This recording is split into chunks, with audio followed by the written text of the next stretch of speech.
Et nous accueillons donc Magali Lafourcade, qui est magistrate. Après avoir été juge d'instruction, vous avez rejoint il y a 13 ans la Commission nationale consultative des droits de l'homme, dont vous êtes aujourd'hui la secrétaire générale. C'est une institution collégiale nationale de protection et de promotion des droits de l'homme en France, qui vous amène régulièrement d'ailleurs à intervenir aux Nations Unies et au Conseil de l'Europe. Vous êtes aussi l'auteur de plusieurs ouvrages, dont le dernier, La justice en procès, les populistes à l'assaut de l'état de droit. Il a été publié en janvier aux éditions Les Petits Matins et cherche notamment à alerter sur le péril d'un populisme antijudiciaire qui, à travers les magistrats, cible l'état de droit. Donc nous vous proposons une interview d'une demi-heure à l'issue de laquelle vous pourrez poser des questions. Et avant de parler de la justice en procès directement, et pour faire le lien avec ce qu'on a pu déjà entendre cet après-midi, et notamment la répression des mouvements écologistes, vous vouliez, Magali Lafourcade, parler de la désobéissance civile, dont on pense à la 69, on pense à Sainte-Soline. Donc qu'est-ce que vous pouvez nous en dire, notamment sur l'évolution récente de la jurisprudence à ce sujet ? Merci beaucoup. Alors, je vous félicite d'avoir le courage d'être encore là après cette journée qui a été extrêmement intéressante, riche et quand même un petit peu chaude. Voilà, je voudrais aussi remercier Olivier Schulzinger qui est le patron des Petits Matins et qui me suit dans mes projets les plus fous. Donc, vraiment un grand merci à lui, parce que si je peux autant intervenir dans le débat public aujourd'hui, c'est vraiment largement grâce à cet homme. Voilà, donc je voulais vraiment insister là-dessus. Alors sur la désobéissance civile, moi j'ai écouté bien sûr avec beaucoup d'attention les deux ateliers table ronde de tout à l'heure, et je voudrais vous dire qu'il y a maintenant une réflexion au niveau des Nations Unies qui est très intéressante et qui pose un cadre juridique sur ce que c'est qu'une désobéissance civile et comment les juridictions doivent le traiter, c'est-à-dire ce ne sont pas des violences ou des dégradations comme on peut en traiter dans le tout venant, c'est un contentieux qui doit être traité avec énormément de précision et surtout avec la main qui tremble de la part de la justice.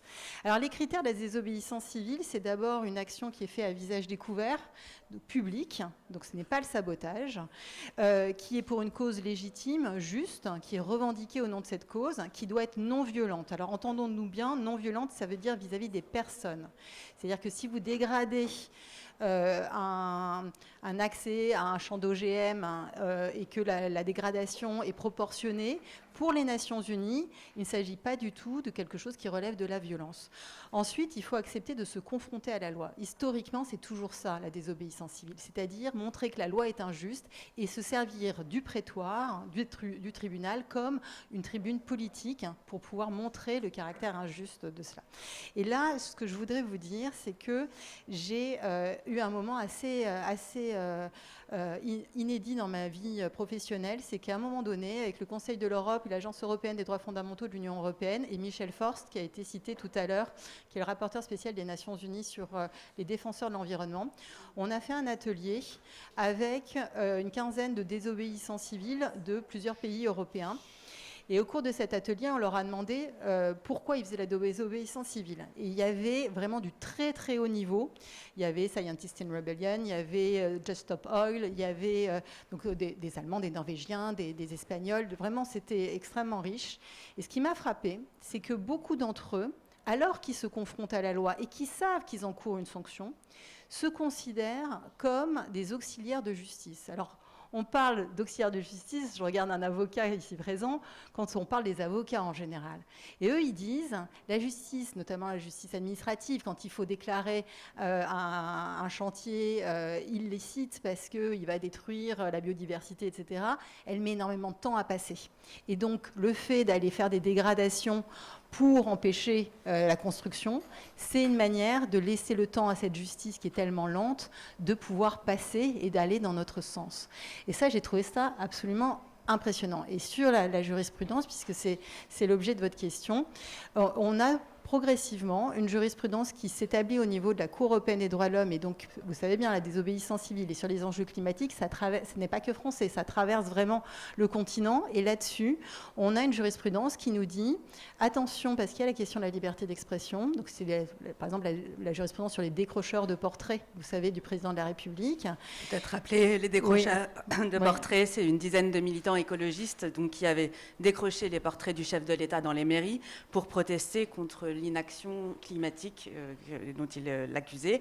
Ils ont été condamnés dans la Cour de cassation en 2022 à 200 à 500 euros d'amende et certains ont eu des peines avec sursis pour vol. Et donc, ils ont porté cette affaire-là devant la Cour européenne des droits de l'homme. Et là, en fait, ce que dit la Cour sur toute une série d'affaires, ça concerne aussi les Femen, ça concerne différents sujets des désobéissance civile, elle nous dit, attention, vous pouvez prononcer des sanctions, puisque le principe, c'est de se confronter à la loi et d'accepter le principe de la sanction. En revanche, il faudrait qu'elle ne soit pas dissuasive. Et ça, pour un magistrat qui prononce une sanction, normalement, la loi pénale a 3 vertus: expressive, pour exprimer les valeurs d'une société, dissuasive et bien sûr préventive. Et donc, se dire qu'on doit prononcer une sanction qui doit être tellement proportionnée, c'est-à-dire très modeste, qu'elle ne doit pas dissuader les auteurs de refaire ou d'autres de s'en inspirer. Et ça, c'est un changement de culture qui est extrêmement difficile pour les magistrats à intégrer. Voilà, donc c'était quelques réflexions pour pouvoir faire écho à ce qui a été dit tout à l'heure. Et si vous me permettez, j'ai été frappée par ce que disait la scientifique du GIEC tout à l'heure sur le fait qu'on a du mal à se représenter une tonne de carbone. Voilà. En France, quand on parle des questions environnementales, on en parle toujours sous l'angle des degrés de température, de l'acidité des océans. Voilà. On a une approche très technocrate, budgétaire.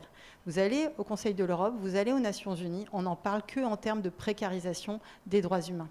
Parce qu'en fait, l'enjeu, c'est ça. Et nous, on a un cadre de pensée français qui est très adapté à cette construction-là, puisque nous parlons depuis 1789 des droits de l'homme et du citoyen. Et donc nous avons intégré l'être humain dans la cité, et donc penser que c'est pas me, myself and I, mon nombril, ma communauté, comme est l'approche anglo-saxonne, mais qu'on doit penser aussi pour les autres, et qu'on doit aussi maintenant de plus en plus penser pour le vivant, puisqu'on ne peut pas être en bonne santé sur une planète malade.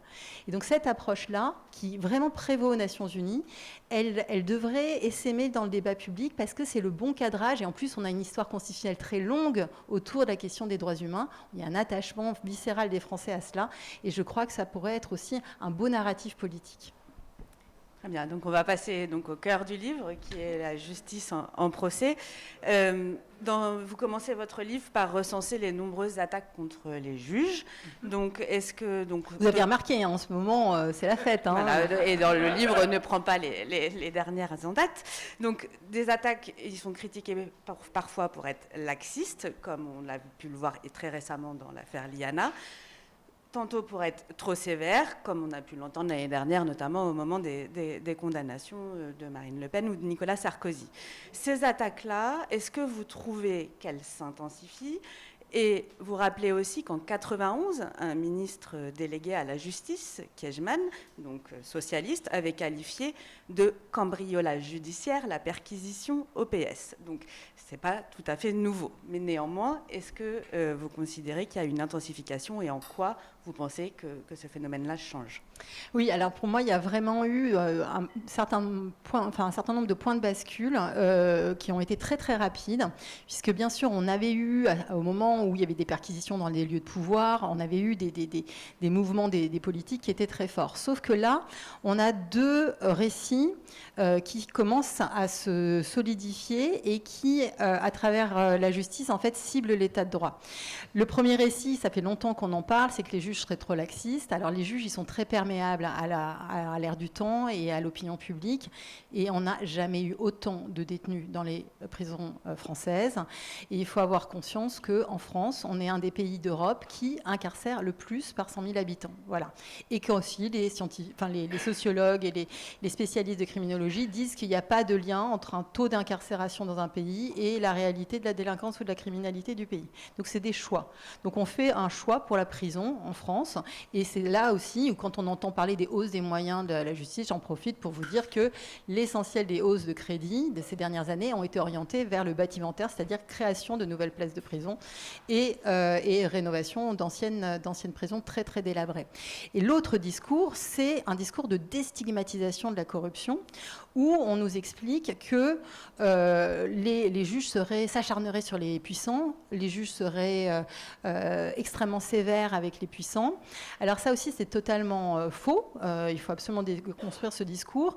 On a un rapport d'une institution qui n'est pas tout à fait bolchevique, qui s'appelle la Commission européenne, et qui fait tous les ans un rapport sur l'état de droit, et notamment sur un chapitre sur la France, et qui dit que nous avons en France la justice qui est la plus inefficiente de toute l'Union européenne s'agissant du traitement des affaires de corruption. J'étais tellement frappée par ça que j'ai posé la question au directeur en charge de ça au niveau de la Commission européenne en disant mais ça veut dire qu'on fait pire que la Hongrie. À l'époque, la Hongrie, il y avait encore Viktor Orban, hein, c'était considéré comme une kleptocratie. Hein. Et il m'a dit oui. Voilà, donc c'était bien confirmé. Et ces deux discours, donc celui donc sur le laxisme ancien, celui sur la sévérité des juges, renverse la morale de La Fontaine qui dit selon que vous serez donc selon que vous êtes puissant ou misérable, les jugements de cour vous rendront noir ou blanc. Et en faisant ça, l'articulation, en fait, c'est de dire, mais les juges n'entendent pas la demande populaire, puisqu'ils se permettent de prononcer des peines d'inéligibilité, d'envoyer un ancien président de la République en prison, alors que les gens ne seraient pas d'accord. Et pareil, ils n'incarcèrent pas assez, ils respectent trop les droits de l'homme pour les racailles, les barbares, etc. Vous pouvez choisir une autre option si vous préférez. Et dans ces deux discours-là, qui ont du mal à s'agréger, en fait, l'articulation montre que le but, c'est de nous dire que les juges sont devenus une force antidémocratique qui empêche l'exécutif de faire son œuvre, qui rend l'exécutif impuissant, et cette force devient en fait des ennemis de l'intérieur. Et avant ça, vous y lisez une volonté de rompre avec l'égalité de tous devant la loi et la justice. Comment vous expliquez ce phénomène-là ? Il y a vraiment un retour du refoulé sur les privilèges, parce que quand on a eu l'affaire Cahuzac, l'affaire Fillon, à chaque fois, collectivement, donc ça a été un scandale dans la société, ça a beaucoup résonné, et collectivement, on s'est dit, on va essayer d'en sortir par le haut avec des réformes. Donc on a créé le parquet national financier, la haute autorité de la transparence de la vie publique, on a cadré les emplois de collaborateurs parlementaires. Vous voyez, on a essayé d'en tirer des leçons. Là, ce qu'on nous dit, c'est si on triche sur le financement d'une campagne électorale, c'est pas grave, la démocratie c'est un peu abstrait. Si on prend l'argent du Parlement européen, c'est pas grave, c'est juste un différend administratif, et puis tout le monde fait ça. Donc en fait, on a une grosse partie de la classe politique, pas toute heureusement, mais qui se coalise pour soutenir ceux qui sont mis en cause par la justice et pour finalement réactiver la notion de privilège en faisant énormément d'intimidation sur les juges. Et donc en 2025, on n'a jamais eu autant d'attaques sur les magistrats, jamais autant de magistrats menacés de mort. Et en 2026, je voudrais faire un peu un lien avec l'affaire Liana. Alors, j'ai écrit un livre qui est là-bas d'ailleurs, qui s'appelle « Démasculiniser la justice », qui ne dit pas énormément de bien de la façon dont la justice traite les affaires de crimes sexuels, et notamment les crimes sexuels sur les enfants. J'ai vraiment consacré beaucoup de développement à ça. Toutefois, il y a un vrai problème de moyens qui est massif dans la justice. Et le fait que quand l'avocat de la famille de Liana défend le travail des enquêteurs et des magistrats, alors qu'il aurait toutes les raisons du monde de chercher des boucs émissaires et un exutoire, et que quand il montre ça, que disent une partie, enfin en tout cas un certain nombre de candidats à l'élection présidentielle, ils nous disent que le problème c'est ni les moyens, ni la chaîne pénale, ni les enquêteurs, où il y a de moins en moins d'enquêteurs de police judiciaire dans notre pays, etc. Le problème, c'est l'indépendance de la justice. Et donc là, on voit l'effet un peu qui se coule de vous avez voulu vous en prendre à nous, à des gens qui étaient nos mentors. Je ne fais pas de note en bas de l'écran, voilà, mais peut-être que vous reconnaîtrez la citation. Et maintenant, eh bien, on vous lâche complètement et on ouvre la boîte aux intimidations, aux menaces et au fait que ça devient de plus en plus difficile pour les magistrats d'exercer leur office. À cette situation-là s'ajoute le risque d'ingérence étrangère. On l'a vu notamment au moment du procès de Marine Le Pen. Vous êtes bien placé pour le savoir. Est-ce que vous pouvez nous raconter dans vos fonctions ce qui vous est arrivé ?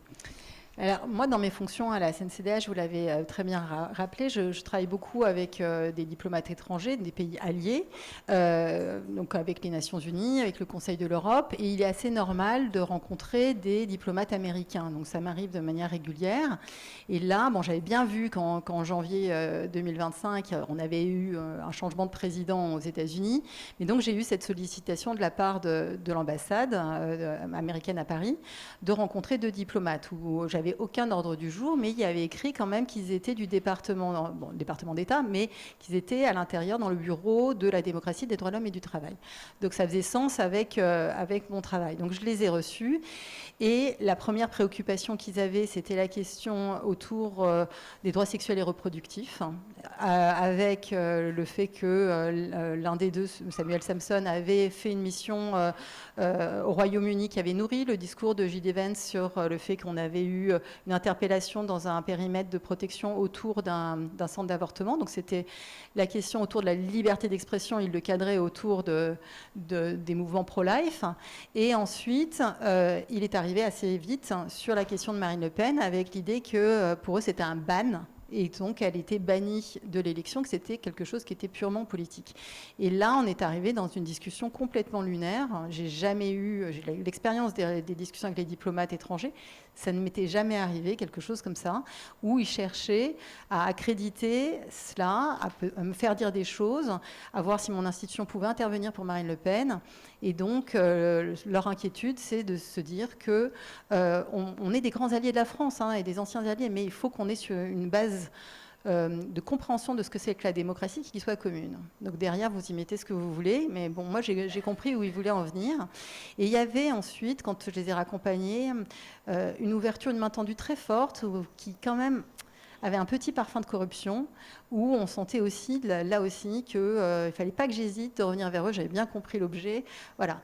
Donc là, j'ai vraiment vécu de très près une volonté qui, après, en fait, en creusant le sujet, j'ai découvert que Charles Kushner, l'ambassadeur donc très proche des États-Unis, ouais, voilà, donc, avait demandé un permis de visite pour aller rencontrer Nicolas Sarkozy en détention. Il n'y est pas allé parce que Nicolas Sarkozy est sorti au bout de 3 semaines, mais il l'avait sollicité.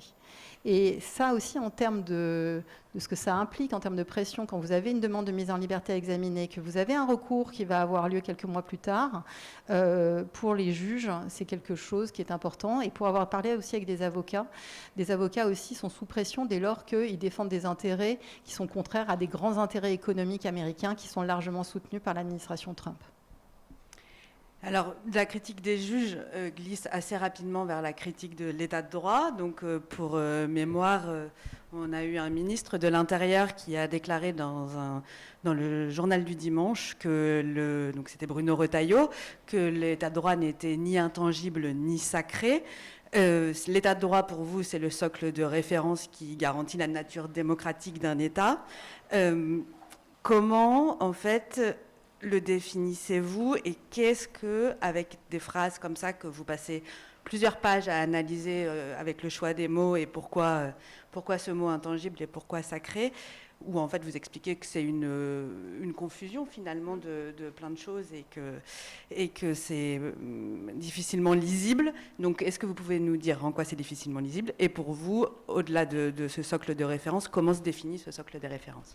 Oui, ce qui est très fort, c'est que pendant très longtemps, surtout après la Seconde Guerre mondiale, l'état de droit qui a des origines bien plus anciennes était un totem. On n'en parlait pas du tout, c'était même pas quelque chose de questionné. Toute personne qui questionnait ça était tout de suite sorti de l'arc républicain. Et en très peu de temps, en 3 ans, on est passé dans autre chose, où c'est devenu une ligne partisane, une ligne de bataille idéologique. Et quand vous avez des propos assez marginaux qui critiquent, bon, ça reste... mais quand c'est des ministres de la République, tout de suite, ça prend un sens différent. Et là, ça élargit, vous savez, la fenêtre d'Overton sur les discours qui sont acceptables ou pas. Donc, l'état de droit, en fait, c'est un ensemble de principes. On a du mal à avoir une définition unique parce que ça dépend aussi des histoires politiques. L'Allemagne, qui a vécu la chute de la République de Weimar, a une clause d'éternité qui est extrêmement plus vaste que notre clause d'éternité, qui est dans l'article 89 de la Constitution. Qu'est-ce que ça veut dire, la clause d'éternité? Oui, ça veut dire qu'on ne peut pas réviser la Constitution. Non, mais c'est un enjeu extrêmement important, hein, parce que donc on ne peut pas toucher à la forme républicaine du gouvernement. La forme républicaine n'est pas définie telle quelle, sauf que la doctrine nous permet quand même d'avoir quelques idées, notamment le socle universaliste, qui est inscrit à l'article 1er de la Constitution, sans distinction de race, d'origine, de religion. Donc c'est le principe d'égalité. Et la phrase suivante, c'est sur l'égalité entre les femmes et les hommes, qui est une égalité qui se veut conséquentialiste, c'est-à-dire qu'il faut qu'elle soit concrète, etc. C'est pour ça que moi j'estime qu'on est dans une démocratie féministe.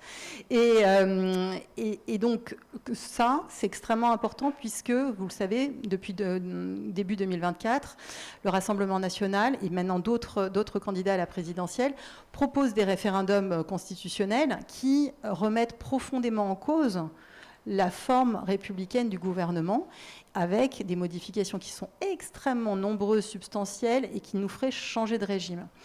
Donc, sur l'état de droit, en gros, c'est un ensemble de principes que sont la prééminence du droit, d'abord. C'est-à-dire que tout le monde, y compris l'État, y compris les puissants, se lie les mains sur des enjeux qui sont considérés comme civilisationnels. J'aime bien prendre l'exemple du droit d'asile. En plus, ça résonne avec la table ronde de la fin de matinée. Le droit d'asile, en fait, on l'a vécu quand même en France, cette question de l'exode, etc. Et donc, on a mis en 1946 le droit d'asile dans le préambule de la Constitution en se disant ça, il faut toujours que ça puisse exister. Alors, ça ne veut pas dire que le législateur ne peut pas jouer sur les paramètres, hein, sur les conditions d'accueil. Il peut durcir des tas de choses, mais il ne peut pas le faire à un point où il n'y aurait plus le principe du droit d'asile qui serait respecté. Et donc, c'est ces principes de prééminence du droit qui s'imposent aux législateurs. C'est des principes de séparation des pouvoirs. Ça, c'est l'article 16 de la Déclaration des droits de l'homme et du citoyen. C'est le principe, bien sûr, pour rendre tout ça effectif, il faut des magistrats indépendants. Et donc, l'indépendance de la justice. Et donc, cet ensemble, et c'est une hiérarchie des normes. C'est-à-dire que changer la Constitution, c'est plus difficile que changer la loi, et changer la loi, c'est plus difficile que changer le règlement, etc. Et donc, tout cet ensemble-là, aujourd'hui, il est percuté. On a eu en 2023 un ministre de l'Intérieur qui s'appelait Gérald Darmanin, qui a dit qu'il se réjouissait de ne pas respecter des décisions de justice. Ensuite, donc c'était dans un cas particulier, mais il a non seulement assumé, mais il s'en est réjoui. Ensuite, on a eu la proposition, le projet de loi Asile-Immigration, où toutes les hautes autorités politiques de notre pays, le président de la République, le ministre de l'Intérieur, la première ministre, ont demandé aux députés et aux sénateurs de voter un texte dont ils savaient qu'il avait beaucoup de dispositions qui étaient manifestement inconstitutionnelles. Du coup, ça met le Conseil constitutionnel en première ligne, qui a censuré un bon gros tiers des mesures. Et après, il y en a qui demandent la suppression du Conseil constitutionnel. Donc, on connaît la logique. Et puis, ce que vous disiez sur Bruno Retailleau, qui a fait son coming out à peine arrivé au pouvoir, parce que c'était une interview juste après sa nomination comme ministre de l'Intérieur, et dire que c'est ni intangible ni sacré, soutenu par 170 parlementaires qui ont fait une tribune ensuite au Figaro, hein, donc il n'était pas tout seul. C'est une manière de dire que... alors bien sûr, on n'est pas dans le registre du sacré quand il s'agit de droit, c'est pas ce registre-là. Sauf qu'on est dans les digues construites après la Seconde Guerre mondiale.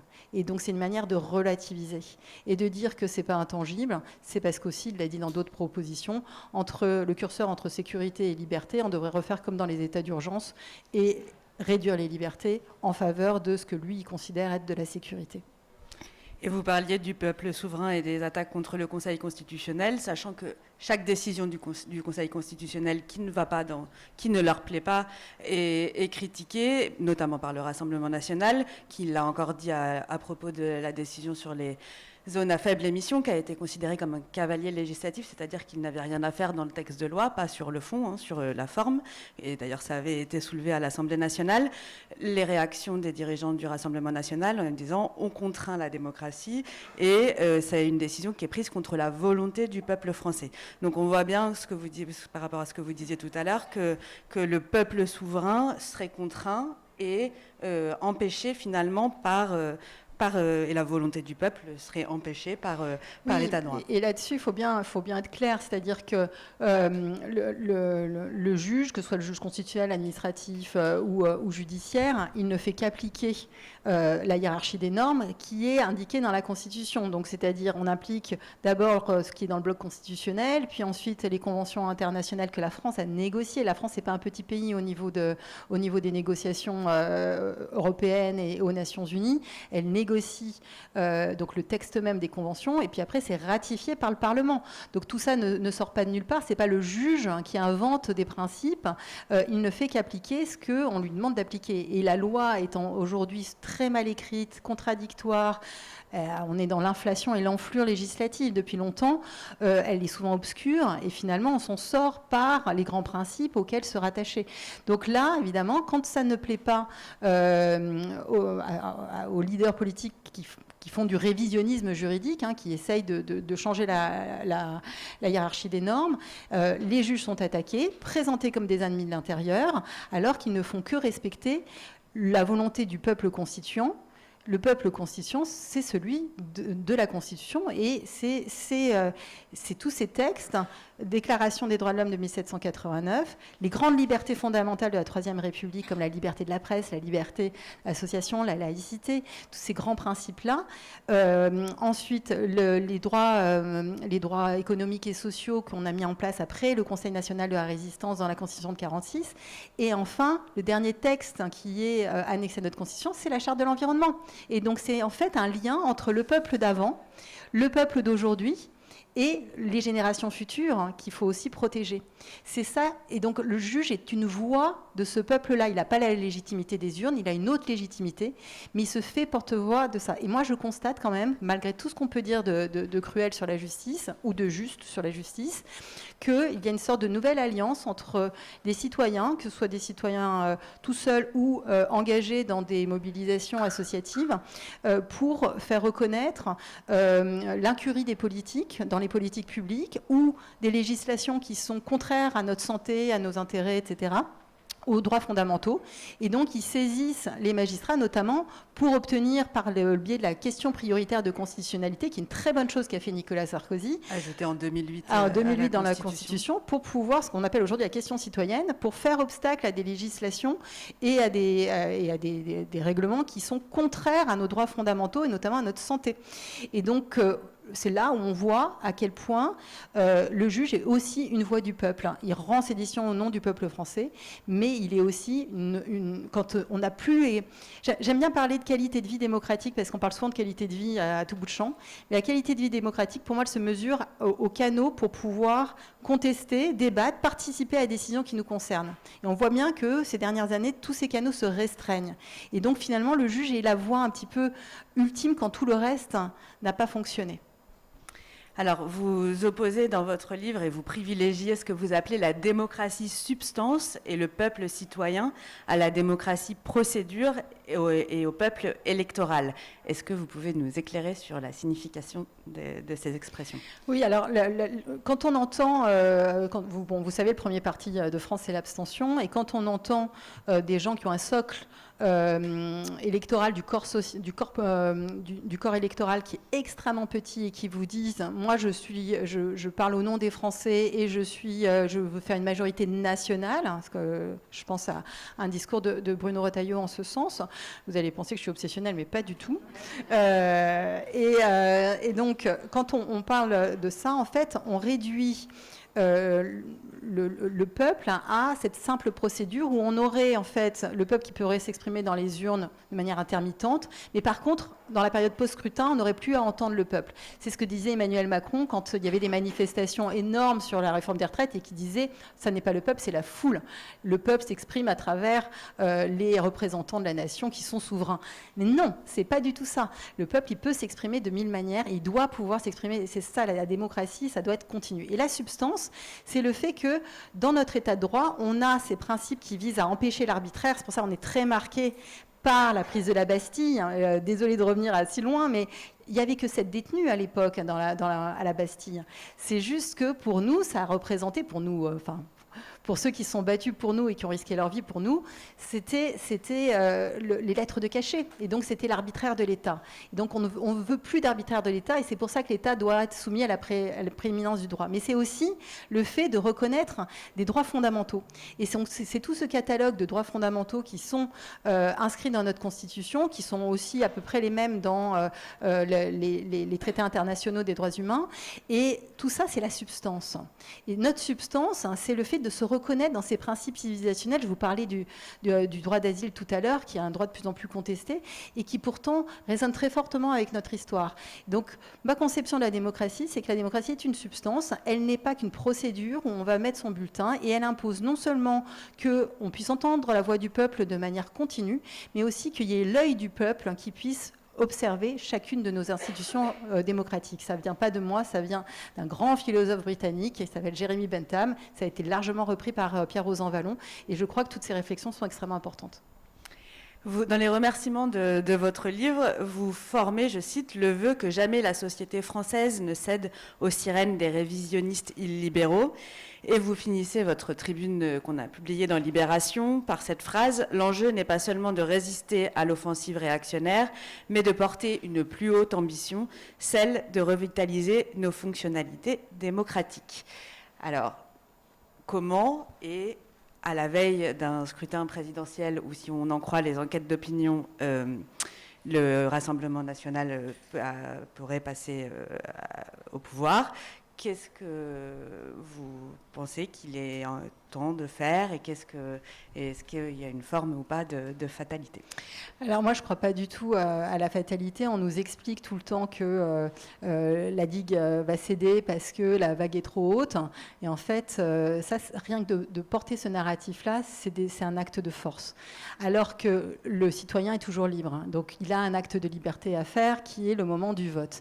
Mais d'ici là, pour faire beaucoup de rencontres en librairie, je peux vous dire que je sens quand même un frémissement, une inquiétude quand même dans le pays. Et puis on a aussi des études, tout à l'heure a été mentionné le travail de Vincent Tibéri, qui montre en fait qu'il y a une fraternité dans le pays qui est extrêmement forte, etc. Par contre, on voit avec l'affaire Liana à quel point des citoyens conscients d'un problème extrêmement sociétal, systémique, etc., peuvent porter très haut des sujets. Donc je crois que on est très nombreux à être des vrais démocrates. Maintenant, il faut passer de cette masse à un corps qui soit organisé, constitué, etc. Et je pense qu'il y a un certain nombre d'enjeux institutionnels, comme par exemple le Conseil constitutionnel a plein de défauts. Il faut le transformer en Cour suprême ou Cour constitutionnelle comme la Cour de Karlsruhe en Allemagne, donc avec des standards beaucoup plus élevés. Là, il faut demander la réforme de ce Conseil constitutionnel pour éviter qu'il y ait des critiques qui puissent marcher parce qu'il est critiquable dans ses nominations, dans ses procédures, etc. Donc, il faut raffermir la clé de voûte de notre état de droit, mais je crois aussi qu'il y a des choses beaucoup plus basiques à faire, comme tous ces contentieux qui sont en train de se former par des citoyens engagés pour faire reconnaître des droits fondamentaux. Je sais qu'il y a des associations qui essayent de porter le droit à l'alimentation comme un droit fondamental et de le faire reconnaître comme tel. C'est extrêmement important. On pourrait faire la même chose sur le droit à l'eau, en faire un droit fondamental, parce qu'en fait, ce n'est pas dans notre constitution, mais c'est dans la constitution de plusieurs pays, notamment en Amérique latine. On pourrait aussi faire en sorte, pour arrêter d'entendre autant de bêtises sur la justice, qui est quand même un contre-pouvoir, c'est un service public délabré, clochardisé, mais c'est aussi un contre-pouvoir.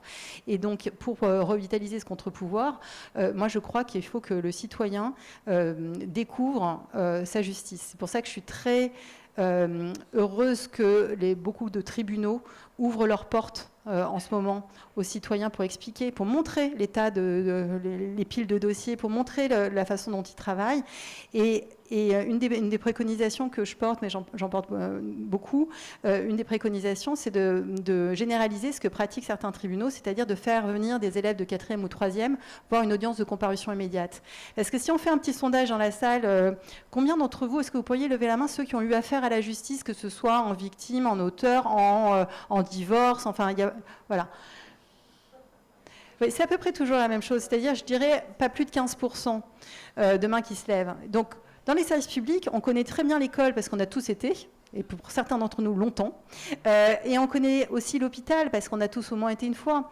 Donc on voit à peu près ce que c'est. La justice, il y a très peu de gens qui connaissent, et donc ça permet aux populistes de raconter absolument n'importe quoi sur la discipline des magistrats, sur la façon dont ils travaillent, etc. Et donc pour outiller la société, il faudrait que les nouvelles générations puissent aller voir une audience de comparution immédiate, comprendraient tout de suite ce que c'est qu'un avocat, ce que c'est qu'un procureur, ce que c'est qu'un juge, et si possible, s'ils pouvaient débriefer le soir après l'audience avec le juge ou le procureur qui était à l'audience, ce serait un moment tellement fondateur. On le voit chez les jurés d'assises, pour avoir été aux assises, les jurés, quand ils rentrent dans cette mission de juré d'assises, il y a de moins en moins de jurés d'assises, parce qu'on est en train de changer le système. Les jurés rentrent avec une solennité incroyable, et je pense que c'est des témoins après qui vous diront jamais que la justice est laxiste, parce que ils voient à quel point juger autrui est extrêmement difficile, et les peines sont souvent extrêmement lourdes. Merci beaucoup. On va prendre des questions dans la salle, si vous en avez.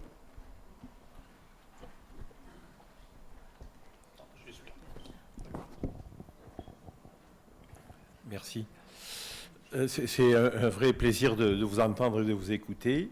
D'abord parce que c'est très clair, et ensuite parce que vous avez une volonté, une foi dans la justice et qui fait plaisir. Ma question est la suivante. Le droit, deux qualités du droit, c'est d'être à la fois stable et solide et en même temps évolutif. La peine de mort est abrogée, le mariage pour tous, etc., etc. Le droit suit l'évolution de la société.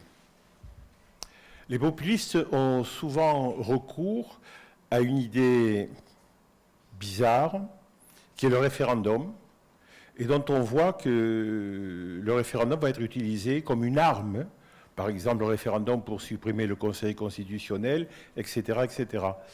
Or, nous sommes dans cette difficulté, c'est que le juge tranche au nom du peuple français, et quid si le peuple français, dans une logique populiste qui nous pend quand même au nez, finit par abroger les grands principes de droit qui, depuis 1789 et quelquefois depuis 1804, dictent finalement notre façon de voir le rendu de la justice. Merci. Ce qui pose la question aussi de la différence entre l'état de droit et l'état du droit.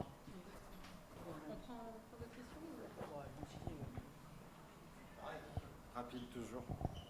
Bonjour, merci Agnès de nous avoir rejoints. Et du coup, je voulais vous poser une question. Qu'est-ce que vous pensez de la démocratie participative? Et si on dit aux gens, on vous donne 1 euro à chaque fois que vous votez une loi, est-ce que vous pensez que tout le monde va aller voter chaque loi sur son portable au lieu d'aller jouer à des jeux débiles? Merci.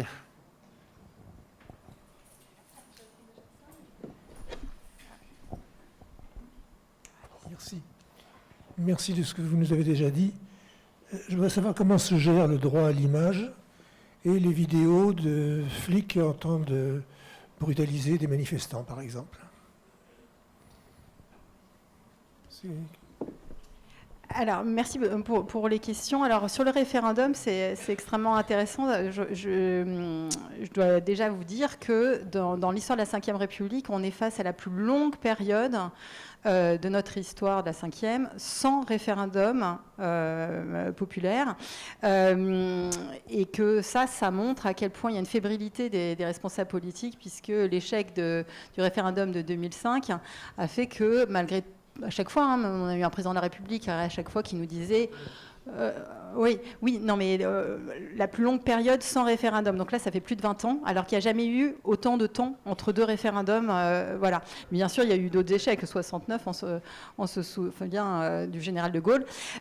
Et donc, il est clair que si un référendum changeait la Constitution, alors c'est un peu technique, mais si on avait un référendum sur l'article 11, ce qui est proposé par plusieurs candidats à la présidentielle, normalement, ce n'est pas une voie possible. C'est-à-dire que la révision de la Constitution, il y a un chapitre qui est consacré à ça, qui s'appelle, enfin, c'est de la révision, et c'est l'article 89.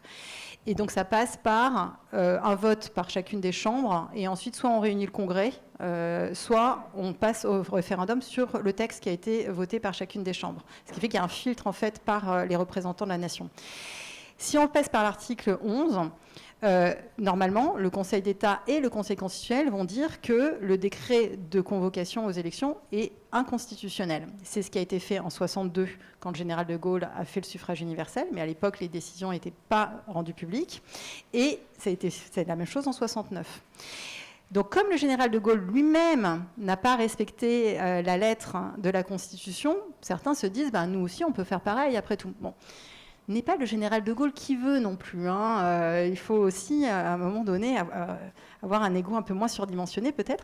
Mais c'est sûr que s'il y avait une convocation, malgré la déclaration d'inconstitutionnalité du Conseil constitutionnel sur le décret de convocation, comme c'est le ministère de l'Intérieur qui organise, il peut tout à fait organiser un référendum. Et si derrière le vote oui passe, les juges, ils appliqueront ce qui aura été décidé. On n'aura à ce moment-là plus du tout la protection ni des droits dans la Constitution, ni de la Convention européenne, ou même du droit de l'Union européenne. Ce qui ouvrirait une crise monumentale qu'on n'arrive même pas à imaginer. Mais depuis Trump, en fait, on découvre des choses tous les jours qu'on n'aurait pas pensé la semaine d'avant.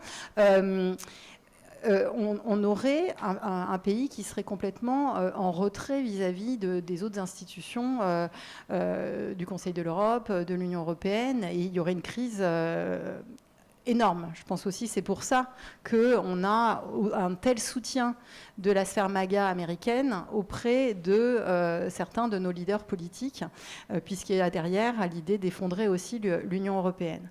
Alors sur la démocratie participative, en fait, votre question, elle est très riche. Moi, je suis convaincue que dans le divorce, dans la confiance entre les citoyens et les représentants, les institutions démocratiques qui représentent, où la justice s'en tire un peu moins mal, mais on verra l'année prochaine, mais que les responsables politiques. Les partis politiques, c'est quand même 15% de confiance. L'Assemblée nationale, il me semble que c'est 20%. Le président de la République, il doit être à 18%. Il n'est pas loin du plancher. Eh bien, je crois qu'il y a vraiment une volonté aujourd'hui de sortir seulement des enjeux de démocratie participative pour aller dans des démocraties délibératives. Et donc, il y a plein de manières de le faire. On a vu le dispositif de la Convention citoyenne, on a un petit peu parlé de ça tout à l'heure, mais les mesures étaient beaucoup plus radicales que ce qu'auraient proposé les élus de la nation, et elles suscitaient une adhésion bien plus forte au sein de l'opinion publique. C'est juste que ça n'a pas été testé sur le moment, mais avec le recul, on a ça. Mais vous posez aussi une autre question sur les jeux. Vous avez évoqué ça, de jouer sur des jeux débiles. On est aussi dans une période où on essaye de noyer le citoyen sous de la distraction pour qu'il soit plutôt sur des émissions, des jeux, etc., au lieu de se mobiliser. Et ça, il y a un vrai risque de désengagement citoyen parce qu'on est tous accablés par tout un tas de choses. Oui, mais le truc, c'est que là, on a changé d'échelle avec le fait qu'on a on n'a plus de moments d'ennui. C'est terminé avec le téléphone portable. Alors, si le jeu, ça serait de voter. Alors. La pédophilie à 13 ans, est-ce que quel parent va dire oui, on est pour la majorité sexuelle à 13 ans, à part les francs-maçons? Bon, je ne suis pas du tout franc-maçonne, mais voilà. Revenons au vote. Alors, et sur les peut-être que vidéos... ça pose la question du vote obligatoire aussi, Oui, qui est alors- un sujet qui traverse de temps en temps les débats. C'est ça. Alors la question du vote obligatoire, moi j'ai pas de religion là-dessus, hein, sur le vote obligatoire. En plus, je suis mariée avec un homme dont le pays est avec un vote obligatoire, c'est la Belgique. Et donc je vois aussi que ça crée aussi d'autres difficultés. Non, je voudrais revenir sur donc la question de monsieur sur les vidéos. Les vidéos, c'est un grand progrès. Donc en gros, en tant que citoyen, vous avez le droit de filmer des agents, des fonctionnaires de police, sauf dans certaines enceintes comme les structures ferroviaires et les zones aéroportuaires. Mais dans le reste de la vie de tous les jours, vous avez le droit de filmer et c'est très très utile. Le problème, c'est qu'on vous dit toujours, il faut contextualiser ce qui s'est passé avant la vidéo. Mais je trouve que c'est aussi de la résistance citoyenne. Quand vous voyez ICE aux États-Unis, ils utilisaient des sifflets, ils ont fait de la désobéissance civile avec des tas de choses. Et moi, je crois que le fait de doter le citoyen, et c'est pour ça qu'il y avait eu une loi sécurité globale en 2021 qui visait à empêcher de filmer. Mais quelle régression, en fait. Il faut que la police, c'est un service public. On a un droit à la police pour pouvoir exercer nos libertés de manière pacifique en étant protégé par la police. Et donc, on doit pouvoir avoir l'œil du citoyen sur la police comme on l'a sur d'autres institutions. Et ça me paraît extrêmement important. Est-ce qu'il y a d'autres questions dans la salle ? Alors, je ne sais pas si c'est une question, mais c'est vraiment une préoccupation. Vous y avez un peu fait référence tout à l'heure. Nous attendons une décision importante qui doit tomber le 7 juillet. Et je me dis que alors je ne sais pas comment on peut appeler ça, la charge mentale ou les pressions sur celles et ceux qui vont prononcer doit être terrible, d'autant plus dans le contexte actuel. Et donc, je me demandais si, au niveau du syndicat ou des collègues, il y avait quand même un soutien important, parce que quelle que soit la décision, je pense que c'est un temps tellement important pour la suite que la pression doit être vraiment énorme.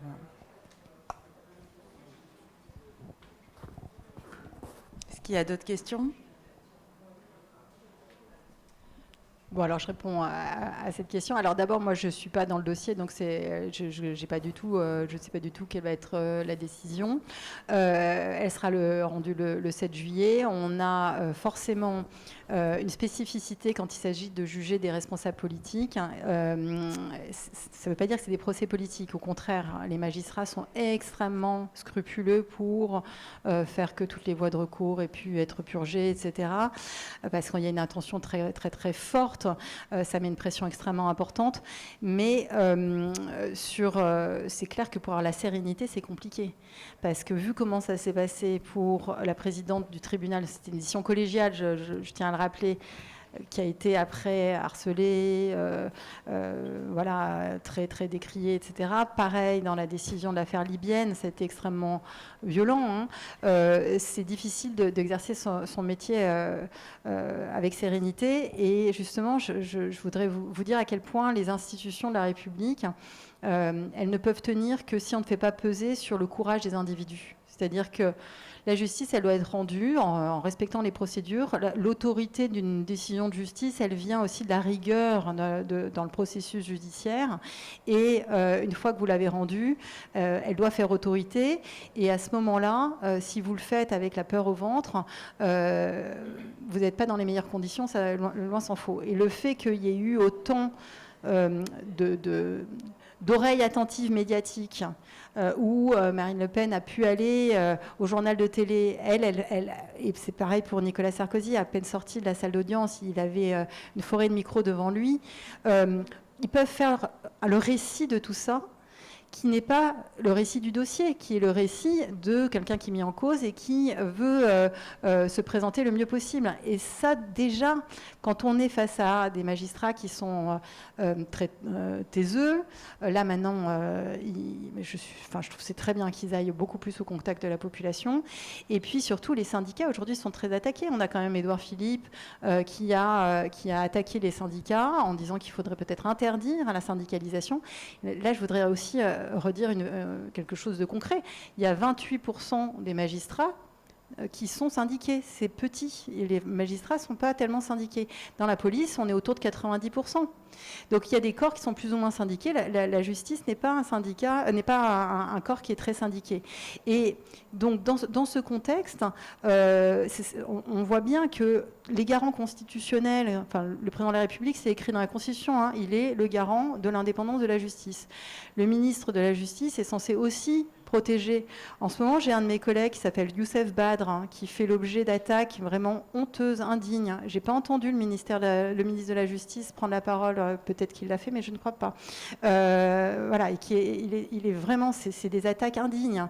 Et quand, je vais vous dire le moment où les magistrats se sont sentis, je ne vais pas être porte-parole des magistrats parce que ça n'a aucun sens, mais le moment où beaucoup de magistrats se sont sentis lâchés, c'est au moment où, l'année dernière, Rachida Dati a été renvoyée en correctionnel pour des faits de corruption. Elle est renvoyée en correctionnel, elle va sur LCI, et là, elle dit des choses qui sont extrêmement dures. Elle donne le nom de certains magistrats, et elle dit des magistrats ont marché sur les droits de la défense. Et cette attaque-là, tout le monde s'attendait à ce que le garant constitutionnel recadre. Pas du tout. Il a apporté son soutien, le garde des Sceaux a apporté son soutien à la ministre de la Culture, et ensuite, tout le monde a compris que le jour où il y aurait un opposant politique qui dirait du mal des magistrats, c'était fini, la crédibilité du président était perdue pour prendre la défense. Et c'est arrivé très peu de temps après, avec l'affaire libyenne, où là, vous avez entendu, hein, c'était un coup d'État, c'était la France qu'on humilie, hein, donc avec cette capacité des responsables politiques de se sentir incarner le pays en entier. Voilà, et donc là, il y a une colère énorme parce qu'on a accablé les magistrats de priorité avec une circulaire, tous les 3 jours depuis 2025, avec des priorités dans tous les sens, avec des moyens complètement effondrés, avec des services enquêteurs qui ne peuvent pas suivre et qui sont beaucoup orientés vers le narcotrafic et pas sur les crimes contre les personnes. Et dans tout ce contexte-là, on vient désigner des boucs émissaires. Il y aura peut-être des défaillances qui vont être constatées, moi je ne sais pas. Et de toute façon, il faut faire absolument un retour d'expérience sur ce qui s'est mal passé. C'est hyper important pour ne pas refaire les mêmes erreurs. Mais là, quand on vous dit ils partiront pas en vacances donc ils n'ont pas examiné 70 000 dossiers, mais ça laisse entendre quoi, que ce sont des fumistes, les magistrats. On sait que dans la fonction publique, alors ce ne sont pas des fonctionnaires, hein, mais dans la fonction publique, si on fait le parallèle, dans la haute fonction publique, les magistrats ont une charge de travail énorme. Et en 2021, quand il y a eu la tribune des 3000, donc ces magistrats qui ont raconté leur souffrance éthique à être le visage d'une justice qui maltraite les justiciables, il parlait après le suicide d'une jeune magistrate qui travaillait tous les soirs, tous les week-ends et qui a fini par s'épuiser, ne plus comprendre le sens et se suicider. Je vous ai mis en forme là, hein. Encore une question. Oui, une petite question. Vous évoquiez les jurys d'assises, et j'aurais bien aimé avoir votre point de vue sur la façon dont ça a été rénové. Parce que par rapport à la question démocratique, le jury d'assises, c'est certes pas de la démocratie représentative ni élective, mais c'est de la démocratie. Les jurés rendent la décision au nom du peuple français. Et le fait qu'il y ait aujourd'hui moins d'affaires qui passent devant un jury d'assises, je ne sais pas, pour mon humble part, si résultat on perd en démocratie ou si ça a une qualité technique, pratique par rapport au rendu de la justice. Alors votre question est très... Ah, une autre ? Votre question est très intéressante, mais elle est un petit peu technique. Donc, on était en train de créer une justice criminelle à 3 étages, 3 vitesses, ce qui est quand même aussi problématique. En gros, globalement, on essaye de sortir le juge de tout un tas de contentieux. Voilà. Donc le juge devient homologateur et c'est le parquet qui a moins de garanties d'indépendance et qui est de plus en plus sous pression du politique et donc qui est peut-être en voie de fonctionnalisation au sens de décisions politiques qui arrivent d'en haut. On remet même en cause le fait de ne plus mettre d'instructions individuelles dans les dossiers. Vous savez, ces instructions individuelles qui ont été bannies en 2013 et qui ont permis de faire éclore énormément d'affaires de corruption, même si on est lent et inefficient. Voilà, c'est comme ça qu'il y a des affaires de corruption de proches ou de mentors de nos hommes politiques qui ont pu éclore. Les jurés, c'est une justice qui est de très grande qualité, la procédure est orale, donc on doit mettre tout le dossier sur la table, les jurés participent à la décision, ils sont transformés à l'issue de cette expérience, ils deviennent des grands témoins en fait du fonctionnement de la justice. Ça, c'est extrêmement important dans notre histoire républicaine. On a créé des cours criminelles départementales qui sont composées de 5 juges professionnels pour en gros juger des viols, puisque 90 ou 98% du contentieux, c'est du viol. Alors moi, je voyais que des inconvénients à ça, sauf que depuis j'en ai beaucoup parlé avec des magistrats, ils vous disent qu'en fait, une audience, parce que c'est toujours la même procédure, c'est-à-dire c'est oral, etc. Une audience qui se passait sur 3 jours, donc 3 jours de 8 heures, en cour criminelle départementale, ils vous disent qu'on est sur 2 jours de 12 heures, parce que bon, vous savez, les magistrats ne sont pas des vrais humains, ils n'ont pas le droit de faire pipi, manger, tout ça, dormir. Donc on peut densifier les journées et donc essayer de gagner un petit peu dans les délais. Voilà. Et puis, il y avait le projet de M. Darmanin de faire le plaidé coupable criminel, où là, on a donc une réduction de peine automatique, ça se négocie avec le procureur, et c'est juste homologué par un juge qui a sa pile à descendre. Donc, ce que je crois quand même sur les cours criminelles départementales, c'est que pendant longtemps, on n'a pas osé envoyer certains dossiers, parce qu'ils ne rentraient pas dans les schémas de pensée, par exemple sur le viol. On a énormément d'idées reçues sur le viol. On pense qu'une femme doit se débattre, sinon elle n'est pas vraiment violée, ou selon ce qu'elle porte, etc. Et donc on n'envoyait que des très bonnes victimes, hein. Par exemple la joggeuse qui est en jogging dégueulasse et qui a été attrapée par un prédateur déjà multicondamné. Ça passait bien aux assises. Et puis pour d'autres cas, on était un peu réticents, on faisait beaucoup de correctionnalisation. Et il se trouve que les juges formés, qui sont des juges professionnels, comprennent mieux les questions de consentement, etc. Et donc, ça pouvait, pour beaucoup d'avocates m'ont dit, mais en fait, c'est une chance pour les victimes, et c'est pour ça que cette procédure n'est pas si mal. Mais moi, je crois quand même que le problème, c'est l'œil de la justice, c'est-à-dire, c'est l'œil du citoyen. Le juré, c'était pas seulement un œil, il participe à la décision. Et puis surtout, le plaidé coupable criminel qui a été abandonné sur le fil, hein, c'était sortir l'œil du citoyen, puisque quand vous sortez le juge de l'équation, c'est-à-dire qu'il est juste homologateur, il doit descendre sa pile, donc il n'a pas le temps, voilà. Vous sortez aussi le procès. Et donc le procès, il est public.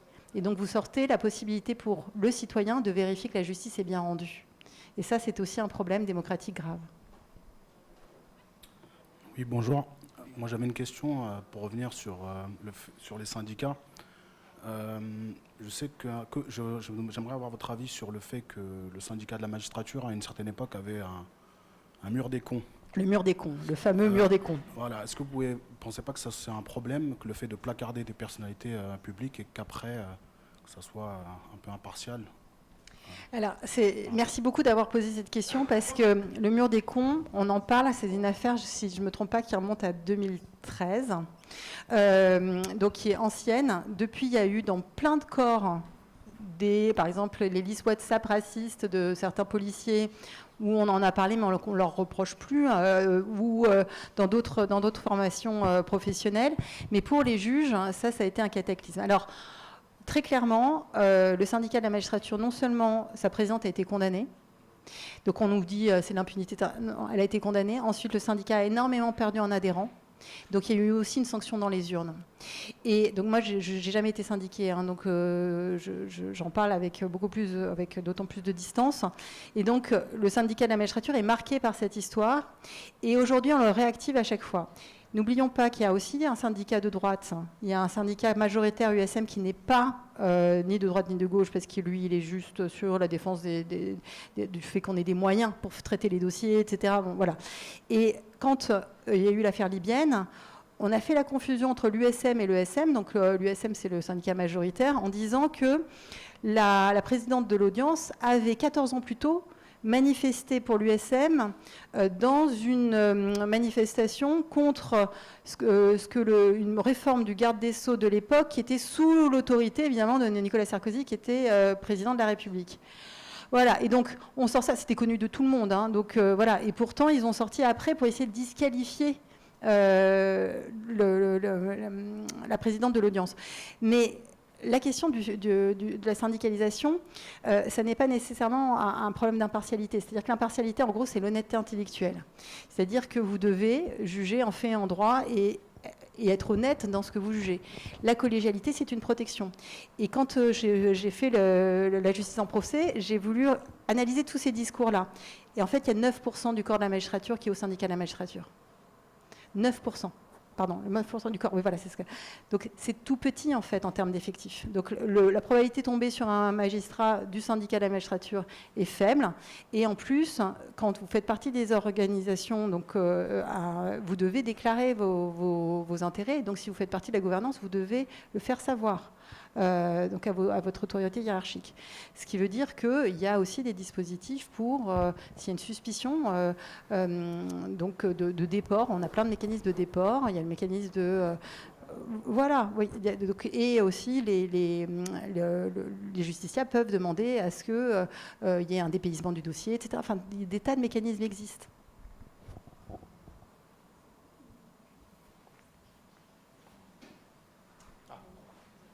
De changer. Enfin, c'est pas une. Bonjour, j'aimerais savoir comment vous voyez votre métier dans le futur, ou le métier de la magistrature avec tout ce qui arrive, ce qui se passe aux États-Unis, avec les juges qui arrivent à résister contre une pression énorme du politique. Bien, je pense que là, on est arrivé à un moment assez critique. D'abord parce que tout le monde a vu l'effondrement du service public de la justice en termes de moyens, qui est vraiment une réalité. Donc, toutes les propositions qui sont sur la table aujourd'hui autour des enfants, c'est aggravation de la peine, imprescriptibilité, collégialité sur les classements sans suite, que des mesures qui sont gratuites. Voilà. Or, si on veut répondre aux attentes de la société, puisque c'est ça une institution démocratique, la justice doit répondre aux attentes de la société, il faut déjà qu'on conçoive la justice autrement comme un endroit où on peut faire de la prévention. Et je ne sais pas si vous vous souvenez, dans l'état d'urgence antiterrorisme, un des atouts de cet état d'urgence, c'est que ça avait permis à différentes directions qui ne se parlaient pas, qui étaient dans des espèces de rivalités, de faire cause commune et de se parler. Et je crois qu'il y a un enjeu de coopération pour pouvoir arriver à détecter des profils à risque, etc. Et donc, il y a vraiment un changement de paradigme à mener. Il y a eu des gros progrès sur les violences conjugales.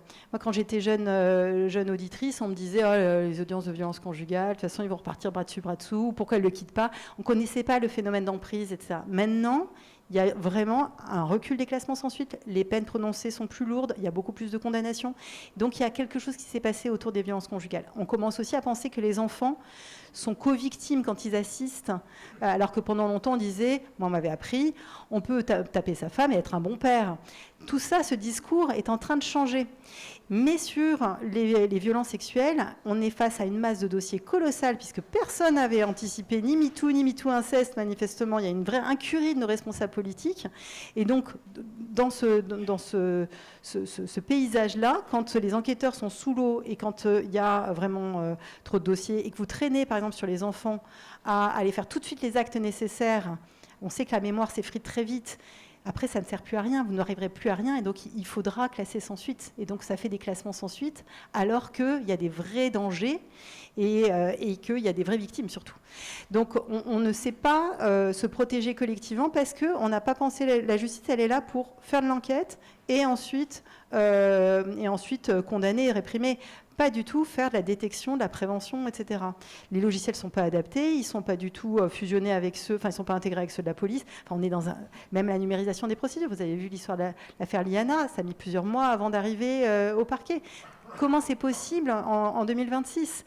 Donc on a des retards qui sont tellement massifs que l'avenir est assez sombre, sauf si il y a une alliance avec le citoyen et que tous ces citoyens qui aujourd'hui se rassemblent devant les parvis des palais de justice, qui sont quand même des palais très moroses, s'ils arrivent à mettre à l'agenda politique, à maintenir la pression pour qu'on traite des sujets qui sont d'importance, à savoir la sauvegarde de l'intégrité physique de nos enfants, eh bien, on aura peut-être un sursaut qui sera salutaire.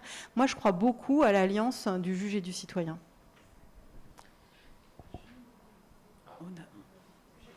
Une dernière peut-être, et puis après, de toute façon, l'échange pourra se prolonger là-bas. Okay. En fait, j'ai une question un peu toute simple. Est-ce que vous avez le quota de femmes juges parce que j'étais interpellée tout à l'heure lorsque vous avez dit la démocratie féminine. Ouais. Voilà, et bon, enfin... Vous 71%. comprenez ce que je veux dire. Combien? 71%. D'accord. Alors, je dois tout de suite nuancer, c'est-à-dire que c'est 71%. Dans ma promotion, on était déjà 80% de femmes, donc c'est les anciennes générations qui sont très masculines, mais la féminisation s'arrête aux portes de la hiérarchie. Hein. Ouais. Donc, la féminisation, et c'est pas parce que vous êtes une femme que vous avez chaussé les lunettes du genre, parce que le patriarcat est tel que vous pouvez être une femme et avoir des comportements particulièrement sexistes. Oui, ouais, tout à fait. Et vraiment, c'est l'objet de démasculiniser la justice. Ouais, c'est le terme que vous avez employé Voilà. tout à l'heure. Et il y a des hommes qui sont tout à fait féministes. Hein. Et du coup, bonjour, rebonjour. Et du coup, ma question, elle portait là-dessus, du coup, parce que je venais en venir à ça. Imaginons, j'arrive dans votre bureau et je suis une femme qui est frappée et violée et mes enfants subissent la même chose. Si vous étiez la justice et que vous pourriez inventer des lois maintenant tout de suite, qu'est-ce que vous me répondiez en tant que mère de famille et certainement femme mariée et aussi secrétaire général de la Commission des droits de l'homme par rapport à ça? Dans quel sens? C'est-à-dire que... Quelle loi, vous, en tant que femme, et que vous n'êtes pas la justice, et je vais reprendre le mot qui a fait huer tout le monde, la franc-maçonnerie, voilà.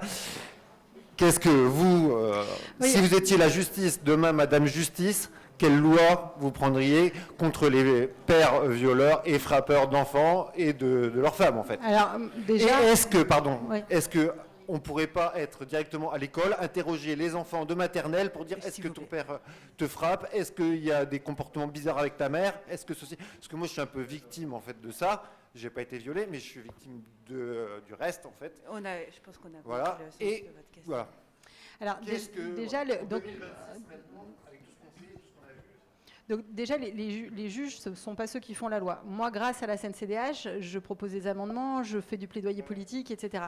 Alors déjà, je pense que ce qui est très important, c'est qu'il faut revoir la protection du parent protecteur. Hein. Vous savez, du parent qui fait la non-représentation d'enfants parce qu'il craint, avec des éléments quand même, que l'autre parent agresse les enfants. Ensuite, je crois qu'il faudrait faire une loi cadre, alors peut-être pas une loi intégrale parce que ça laisse entendre que tout serait, qu'il n'y aurait plus aucun risque, le risque zéro n'existe pas. Je voudrais vous donner quelques ordres de grandeur. Il y a une étude extrêmement sérieuse de référence qui a été menée sur le Royaume-Uni, l'Australie et les États-Unis et qui montre qu'un homme sur 7 déclare une attirance sexuelle pour les enfants de moins de 14 ans. Un homme sur 7, c'est énorme. Et donc, un homme sur 7, et on sait qu'un pédocriminel en bonne forme qui est un vrai prédateur peut faire 150 victimes. Le Squarneck avait 300 victimes. Donc, on peut voir en fait que ça peut être des crimes sériels extrêmement importants. Ce qui compte, on le sait en criminologie, c'est établi. Pour faire baisser un phénomène infractionnel, ce n'est pas la sévérité de la peine de mort ne fonctionne pas, les perpétuités ne suffit pas à dissuader. Ce qui dissuade, c'est la certitude d'être pris. C'est le fait que, quand vous êtes sur les routes de France, où avant il y avait 16 000 morts et tout le monde s'en fichait, c'est un risque social, aujourd'hui, on a moins de 3 000 ou on est autour de 3 000 morts parce qu'on a mis le permis à point, une volonté politique, des campagnes d'information et des radars partout, des contrôles inopinés, etc. La certitude d'être pris, ça fait baisser le sentiment d'impunité, ça fait baisser l'impunité. Et donc, il faut qu'on puisse faire de la détection des profils avec ce que fait le Royaume-Uni. Moi, je suis allée regarder ce que font les autres parce que la pédocriminalité, ça existe dans plein de pays. Au Royaume-Uni, ils ont fait le Multi-Agency Protection Arrangement qui vise à ce que tous les acteurs se parlent et font une granularité sur comment on va faire un plan de gestion des risques. Nous, on est à des années-lumière de penser ça. Et ensuite, sur les enfants. On ne peut pas aller interroger les enfants dans les classes, même si, statistiquement, selon les chiffres de la Civise, c'est 2 à 3 enfants par classe qui ont été victimes de violences sexuelles. C'est énorme. Et donc, sur les enfants, il y a un modèle qui est considéré par le Conseil de l'Europe.